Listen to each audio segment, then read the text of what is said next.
नमस्कार दोस्तों, स्वागत है आप सभी का एक बार फिर से स्टोरीज विद PS राठौड़ पर। आज का विषय है सबसे बड़ा पुण्य क्या है, ईश्वर का सबसे प्रिय व्यक्ति कौन है। एक राजा बहुत बड़ा प्रजापालक था। हमेशा प्रजा के हित में प्रयत्नशील रहता था। वह इतना कर्मठ था कि अपना सुख ऐसो आराम सब छोड़कर सारा समय जन कल्याण में ही लगा देता था। यहाँ तक कि जो मोक्ष का साधन है अर्थात भगवत भजन, उसके लिए भी वह समय नहीं निकाल पाता था। एक सुबह राजा वन की तरफ भ्रमण करने के लिए जा रहा था कि उसे एक देव के दर्शन हुए।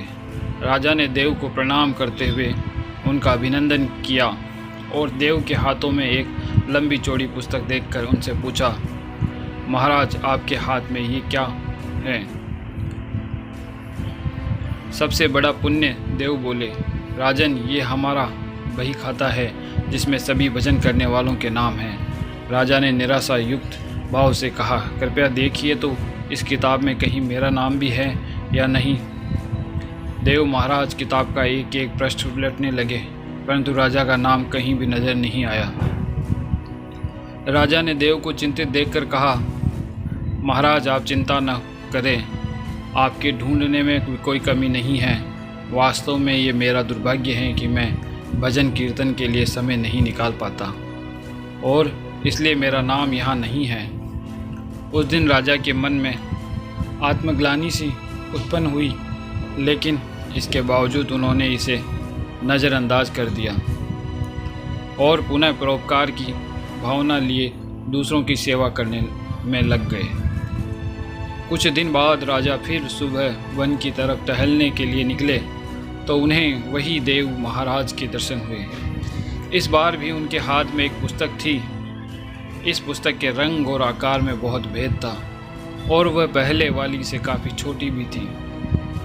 राजा ने फिर उन्हें प्रणाम करते हुए पूछा, महाराज आज कौन सा बही खाता आपने हाथों में लिया हुआ है। देव ने कहा, राजन आज के बही खाते में उन लोगों का नाम लिखा है जो ईश्वर को सबसे अधिक प्रिय हैं। राजा ने कहा, कितने भाग्यशाली होंगे वे लोग, निश्चित ही वे दिन रात भगवान के भजन में लीन रहते होंगे।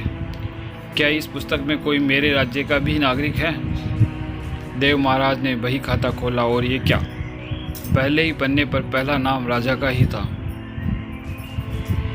राजा ने आश्चर्यचकित होकर पूछा, महाराज मेरा नाम इसमें कैसे लिखा हुआ है।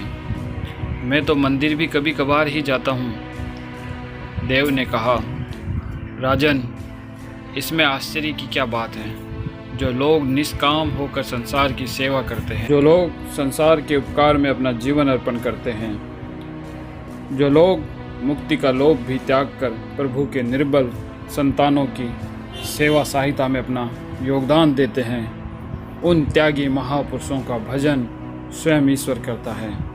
हे राजन, तू मत पछता कि तू पूजा पाठ नहीं करता, लोगों की सेवा कर, तू असल में भगवान की ही पूजा करता है। परोपकार और निस्वार्थ लोक सेवा किसी भी उपासना से बढ़कर है। देव ने वेदों का उदाहरण देते हुए कहा, कुर्वन्य वेह कर्माणि जिजि विशेष छन्नम समा एवांत वाप न्यान्य तो अस्ति वह कर्म लिप्येति नर। अर्थात कर्म करते हुए 100 वर्ष जीने की इच्छा करो तो कर्म बंधन में लिप्त हो जाओगे। राजन भगवान दीन दयालु है, उन्हें खुशामद नहीं भाती बल्कि आचरण भाता है। सच्ची भक्ति तो यही है कि परोपकार करो, दीन दुखियों का हित साधन करो। अनाथ विधवा किसान व निर्धन आज अत्याचारियों से सताए जाते हैं, इनकी यथाशक्ति सहायता और सेवा करो और यही परम भक्ति है।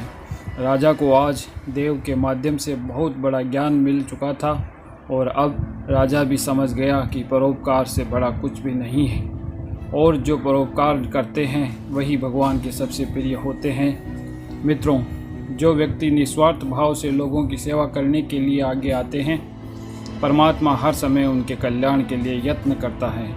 हमारे पूर्वजों ने कहा भी है, परोपकाराय पुण्याय भवति, अर्थात दूसरों के लिए जीना, दूसरों की सेवा को ही पूजा समझकर कर्म करना, परोपकार के लिए अपने जीवन को सार्थक बनाना, ही सबसे बड़ा पुण्य है।